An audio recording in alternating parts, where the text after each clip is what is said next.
tenemos para todos los inversores inquietos una entrevista que vamos a hacerle a Alberto Goicoechea. Él es el responsable, el director comercial para Iberia, para Portugal y España, para ser más exactos, de Lazard, de la gestora francesa, y al que le damos la bienvenida al inversor inquieto. Alberto, bienvenido. Muchas gracias, María Jesús. Encantado de estar contigo. Lo mismo te digo, los inversores ahora están más inquietos que nunca, porque con este comienzo de año que estamos teniendo tan fulgurante a todos los efectos, vamos a empezar por aquí. En Lazard, ¿cómo veis este comienzo de año? ¿Os esperabais lo que está pasando? ¿No? ¿Qué esperabais para este comienzo de año y cómo estáis viendo este inicio? Bueno, a ver, respondiendo a tu pregunta, quizás habría que hablar un poco del entorno donde venimos, ¿no? Quizás el escenario que podemos dibujar o que pretendíamos dibujar en el final del 2023 no se ha ejecutado tal y como esperamos, porque hay diversos escenarios y no solo uno, ¿no? Y me explico quizás desde el punto de vista más macro, ¿no? Por ejemplo, en Estados Unidos los datos están siendo muy sólidos desde el punto de vista del crecimiento. Y además tenemos un resurgimiento, una vuelta de la tensión del mercado laboral por otra parte, ¿no? Es decir, es un escenario de un aterrizaje que no está ocurriendo realmente. Si lo ligamos con los tipos de interés, que es yo creo donde está la clave, en Estados Unidos vemos que la Reserva Federal está esperando a ver un poco los datos de IPC que ahora comentaremos, para ver cómo evolucionan, ¿no? Porque están saliendo quizás un poquito por encima de lo esperado, ¿no? Y quizás ese aterrizaje que se estaba esperando, esa entrada en recesión, que no ha ocurrido realmente, por eso digo que hay varios escenarios y no solo uno, pues está haciendo que la Reserva Federal, como digo en sus mensajes, Jeremy Powell está diciendo que vamos a esperar un poco y vamos a ver cómo acaba, ¿no? Decía el dato de IPC anteriormente americano, salió el martes, muy esperado por el mercado, salió un poquito por encima del consenso de mercado, al igual que el anterior dato de IPC, lo cual nos lleva a pensar un poco también que la inflación está bajando, pero ya no tan rápido como se esperaba, ¿no? Esa última milla del 3% al 2%, que es un poco el objetivo de los bancos centrales, pues todavía hay que ver qué esperar, ¿no? Entonces, en ese sentido, en Estados Unidos creemos que la Reserva Federal también se encuentra ante esa situación de espera, ¿no? Si nos venimos también a Europa, la situación es distinta. ¿Por qué digo que es distinta? Porque tenemos un estancamiento en el crecimiento, no tenemos ese crecimiento como en Estados Unidos. Sí que es verdad que coincidimos que hay una disminución de la inflación y al mismo tiempo gozamos de una buena salud en el entorno laboral en Europa, pero aquí lo preocupante para el Banco Central Europeo es el aumento de los salarios. ¿Y cómo puede repercutir ese aumento de salarios? En la inflación. En la inflación, efectivamente, claro. Porque si los costes de las empresas empiezan también a subir y luego lo repercuten en los precios, obviamente eso es lo que tendrá que mirar más el Banco Central Europeo para esperar y ver, ¿no? Y ver un poco cómo se repercute. De todas maneras, este crecimiento en Europa está siendo bastante desigual. Si miramos ahora el motor de Europa, somos los periféricos, estamos hablando de España aquí y de Italia. Estancamiento en Francia y abajo en Alemania, exacto, ¿no? Entonces, no podemos hablar tampoco de recesión como tal, porque por eso digo los escenarios son diversos, porque bueno, mientras tengamos la tasa de paro tan baja a nivel europeo, y mientras tengamos la confianza de las empresas en los últimos meses muy avanzada y muy por encima de las expectativas, pues la situación también de los bancos centrales, como digo, es un poco de espera. ¿Y los mercados? ¿Os esperabais este comportamiento de los activos financieros de esta manera en este comienzo de año? A ver, si centramos un poquito el tiro en renta variable y más con lo que ha ocurrido en Estados Unidos, ¿no? Los 7 magníficos y todo lo que viene relacionado con el boom de la inteligencia artificial, pues hombre, obviamente creemos que las valoraciones quizás ya empiezan a ser exigentes, cuando menos en decirlo, ¿no?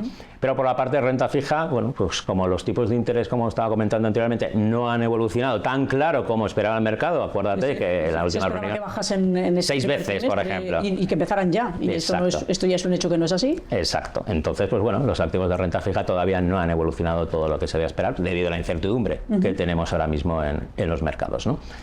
Esa es un poco la oportunidades. Obviamente, hay oportunidades. Por tanto, nos lleva a qué pensáis y dónde están las oportunidades para los inversores en estos próximos meses o de aquí a final de año, donde quieras comentarnos. Pues si separamos un poco entre los distintos tipos de activos, renta fija, renta variable. Por ejemplo, en renta fija, yo creo que tenemos bastantes oportunidades con tipos de activos como deuda financiera subordinada. ¿Por qué lo digo?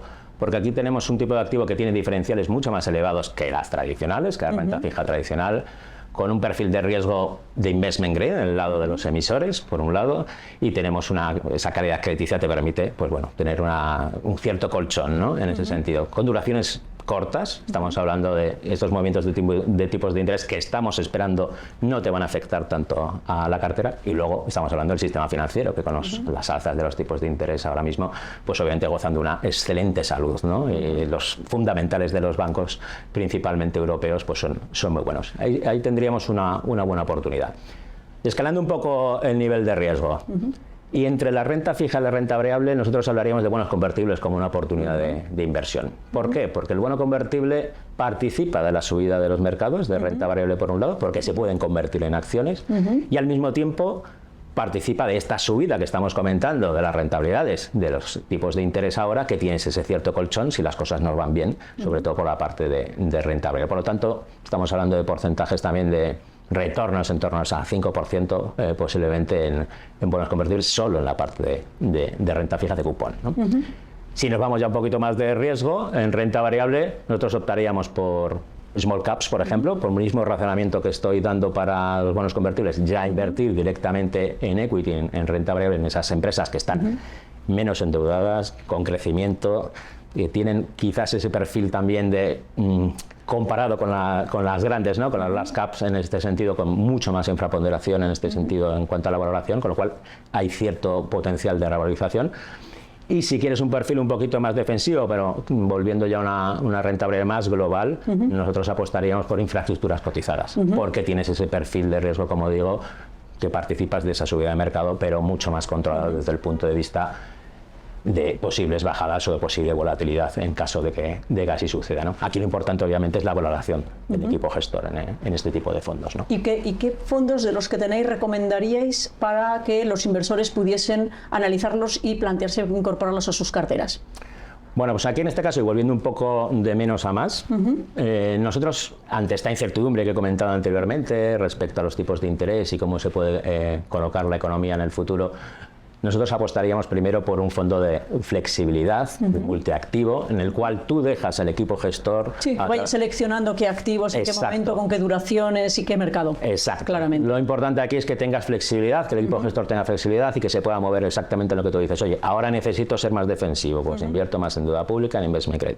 Ahora, ya que las cosas las considero un poco mejor, vamos a activos más de riesgo. Por ejemplo, nosotros tenemos en este caso el Lazard Patrimoine SRI, que permite estar hasta un 40% en renta variable, pero lo importante de esto es la flexibilidad, como te digo, que tiene. ¿Por qué? Porque en renta fija puede invertir en los distintos tipos o subactivos de renta fija. Como te digo, deuda pública por un lado, investment grade de 0 a 100, y si quieres más picante, puedes tener high yield hasta un 50%, y como te he dicho, en cuanto a bonos convertibles y deuda financiera subordinada, para ir un poquito más a nivel de riesgo, ¿no?